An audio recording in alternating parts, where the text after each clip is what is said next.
Good morning, students. I hope you all are perfectly fit and fine at your home. So as you all know that we are doing lesson number 8, how do organisms reproduce. In the previous week, we have studied about the male reproductive system. Today, I am going to explain you about the female reproductive system in detail. So let us see the diagram of female reproductive system. As you can see here, this is the female reproductive system, and the main organs of the female reproductive system are ovary, oviduct, which is also called the fallopian tube, uterus and vagina. These are the main organs of the female reproductive system. Now let's understand what are the functions of each of the organ. Now we have studied about ovaries, that ovaries are the primary sex organ of the females. Ovary primary sex organ है, that means it produces the sex cells, female sex cells, that is called the eggs, and also produces the female sex hormones. There are two female sex hormones, that is estrogen and progesterone. So as you can see here, ovaries, it produces eggs for fertilization. Eggs produce करते हैं जो fertilization के लिए use होते हैं, and also produce the hormones estrogen and progesterone. Now here in the diagram you can see there are the pair of ovaries. Pair present है means two ovaries on either side.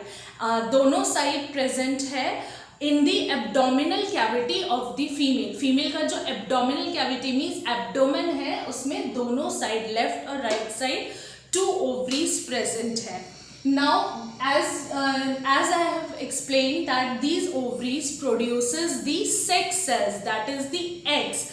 Now when a female child is birth, जब किसी भी female child का birth होता है उसमें eggs पहले से ही present होते हैं, means lots of immature eggs are present. Eggs present है, thousands of eggs present है, but at that point the eggs are immature.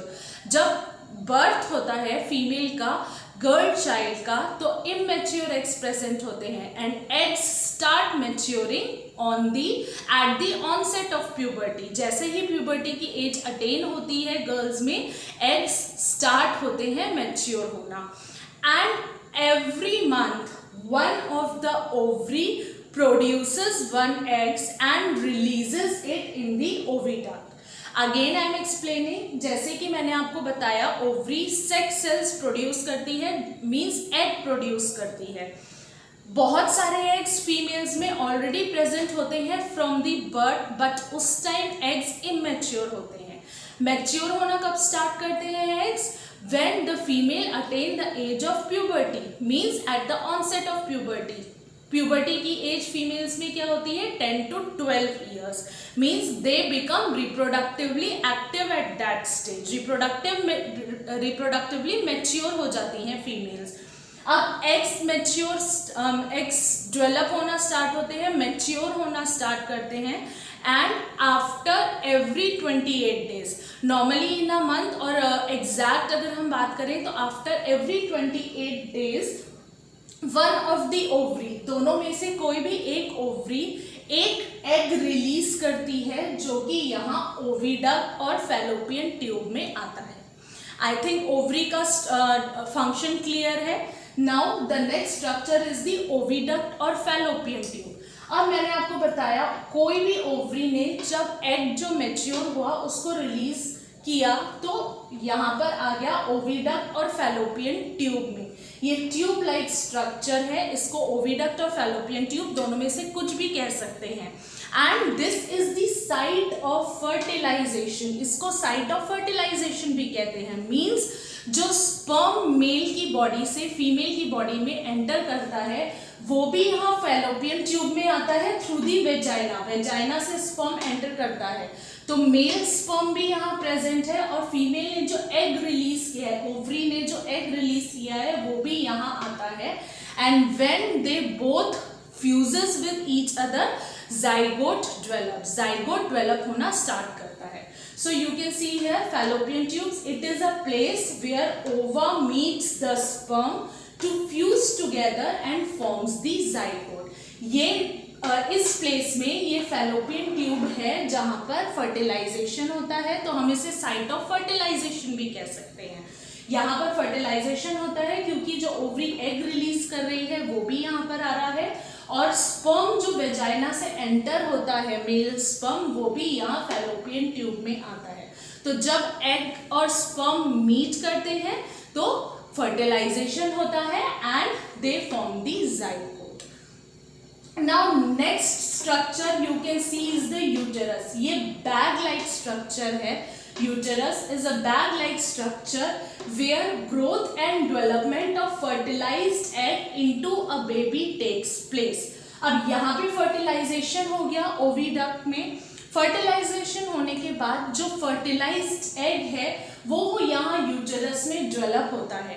Fertilised egg uterus में डेवलप हुआ मींस किस में डेवलप होगा, means the pregnancy starts after fertilization. Fertilization अगर successful होता है तो fertilization growth of embryo start होता है, growth and development of embryo which develops into a baby. तो हम यहाँ कह सकते हैं कि development of fertilised egg into a baby takes place.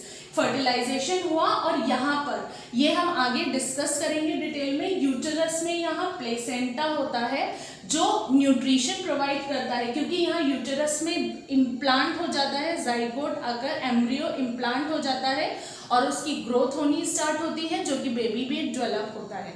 तो जो एम्ब्रियो को जो भी न्यूट्रिशन है वो कहाँ से मिलता है, वो प्लेसेंटा से मिलता है जो यूटेरस में यहाँ प्रेजेंट होता है। That we will discuss later on. So uterus का स्ट्रक्चर, यूटेरस का फंक्शन क्लियर है। It is a bag like structure where growth and development of zygote और we can say growth and development of fertilised egg into a baby takes place. Next you can see uterus is opened into a narrow tube called cervix and then again into the vagina. Uterus यहाँ narrow tube है, narrow opening है cervix, और फिर उसके बाद vagina में open होता है। वेजाइना का क्या फंक्शन है, it is a passage through which baby is born after completion of development inside the uterus of the mother. जब बेबी का यहाँ कंप्लीट डेवलपमेंट, यूटेरस में यहाँ बेबी का डेवलपमेंट होता है, और जब डेवलपमेंट कंप्लीट हो जाता है मीन्स आफ्टर 9 months और आफ्टर 38 वीक्स, ये जो 9 months और 38 वीक्स हैं जहाँ बेबी का डेवलपमेंट, जाइगोट से बेबी डेवलप होता है, पूरा डेवलपमेंट हो जाता है बेबी का, this is called the gestation period. Means जो प्रेगनेंसी का पीरियड होता है उसको हम जेस्टेशन पीरियड कहते हैं। तो ये जब कंप्लीट हो जाता है तो वेजाइना के थ्रू जो बेबी है it comes out from the mother's body. So we can say it is a passage through which baby is born. ये एक पैसेज है जहां से बेबी बोर्न होता है after the completion of development inside the uterus. Uterus के अंदर जब डेवलपमेंट कंप्लीट हो जाता है तो इस पैसेज के थ्रू बेबी बोर्न होता है। Now in the male reproductive system I have told you जो यूरेथ्रा होता है, urethra is the common pathway for the passage of urine. Urine pass out करने के लिए और स्पर्म्स एंटर करने के लिए फीमेल बॉडी में कॉमन पाथवे होता है urethra. But here the vagina, the passage of the vagina and the excreting out of urine both have the different passage. You can see here opening for passing out urine which is called the urethra and vaginal opening are different in women. Men में same है urine excrete out करने का और sperm body से बाहर pass out करने का passage same था, पर यहाँ पर यूरिन पास आउट करने का पैसेज अलग है, वो होता है urethra both in males and females, पर वेजाइनल ओपनिंग इज डिफरेंट, यहाँ से यूरिन पास आउट नहीं होता है। तो ये ध्यान रखेंगे यूरिन पासिंग आउट का पैसेज मेल्स में सेम होता है बट फीमेल्स में ये वेजाइनल ओपनिंग डिफरेंट होती है, it is not the same.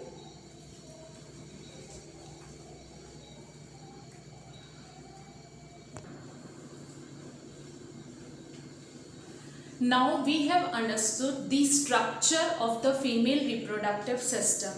What happens when the ovulation takes place? Ovulation means when the ovary releases ovum into the oviduct. मैंने अभी आपको बताया कि हर मंथ एवरी 28 डेज में ओवरी एक ओवम रिलीज करती है जो ओविडक्ट में आता है. इसको हम ओव्यूलेशन कहते हैं इस प्रोसेस को. When the ovary releases the ovum that comes into the oviduct, the process is known as ovulation. तो जब ये ओव्यूलेशन का प्रोसेस होता है तो जो यूटेरस होता है उसमें कुछ चेंजेस आते हैं. क्या चेंजेस आते हैं यूटेरस में? यूटेरस की जो लाइनिंग है वो थिक और स्पॉन्जी हो जाती है, which contains lots of blood capillaries in it, और उसमें बहुत सारी ब्लड कैपिलरीज प्रेजेंट होती हैं. Please try to understand it. इसको ध्यान से समझिएगा. मैंने अभी आपको बताया कि 2 ओवरीज प्रेजेंट हैं and every 28 days every 28 days में क्या होता है, दोनों में से एक ओवरी में से एक मैच्योर एग, जो एग मैच्योर हुआ है, ओवम जो है वो रिलीज होता है, जिस प्रोसेस को हम ओव्यूलेशन कहते हैं. तो ओवम रिलीज होके ओविडक्ट में आया. अब 2 प्रोसेस होते हैं वहां पे, या तो फर्टिलाइजेशन होता है एग का या फर्टिलाइजेशन नहीं होता. It depends on the availability of sperm. अगर स्पर्म अवेलेबल है फीमेल की बॉडी में तो फर्टिलाइजेशन होगा, बट अगर स्पर्म अवेलेबल नहीं है तो फर्टिलाइजेशन नहीं होगा. तो we will see what happens in both the cases. दोनों केसेस में क्या होता है. अगर एग फर्टिलाइज्ड हुआ तो क्या होगा और एग फर्टिलाइज नहीं हुआ तो क्या होगा. So let's understand fertilization of egg. ये तो पता है क्या होता है. इंटरनल फर्टिलाइजेशन होता है ह्यूमन बींग्स में. Internal fertilization and external fertilization I have explain earlier. अगर फर्टिलाइजेशन फीमेल बॉडी के अंदर हो रहा है तो इंटरनल फर्टिलाइजेशन है, but if fertilization is occurring outside the body, जैसे मैंने आपको फ्रॉग का एग्जाम्पल दिया था. फ्रॉग्स में क्या होता है, मेल्स अपने स्पर्म्स रिलीज करते हैं वाटर में and females also releases their eggs in the water, और वाटर में ही दोनों का फ्यूजन होता है, स्पर्म का और एग का, और वहीं आउटसाइड द बॉडी फर्टिलाइजेशन होता है. बट यहाँ ह्यूमंस में क्या होता है, fertilization takes place inside the body of the female, तो इसलिए इंटरनल फर्टिलाइजेशन है. Now it is the fusion of sperm with ovum inside the oviduct. Oviduct मैंने आपको बताया जो फैलोपियन ट्यूब है, it is the site of fertilization, क्योंकि ovary वहीं एग रिलीज कर रही है और स्पर्म भी वेजाइना से जो एंटर होता है ओविडक्ट में आता है. तो ओविडक्ट के अंदर फर्टिलाइजेशन होता है. अब I have told you that it depends on the availability of sperm whether the fertilization takes place or not. So first we will study when the egg is fertilized. Means अगर female body में sperm available है उस time तो egg का fertilization होगा. तो उस case में क्या होता है, every month, every 28 days जब ovulation होता है तो जो यूटेरस है, यूटेरस में मैंने आपको बताया कुछ चेंज होता है. यूटेरस की जो लाइनिंग है वो थिक और स्पॉन्जी हो जाती है, जिसमें बहुत सारी ब्लड कैपिलरीज प्रेजेंट है. Now see the fertilised egg. जब एग फर्टिलाइज्ड हुआ, जिसको हम जाइगोट कहते हैं, is implanted in the uterus and develops into the embryo.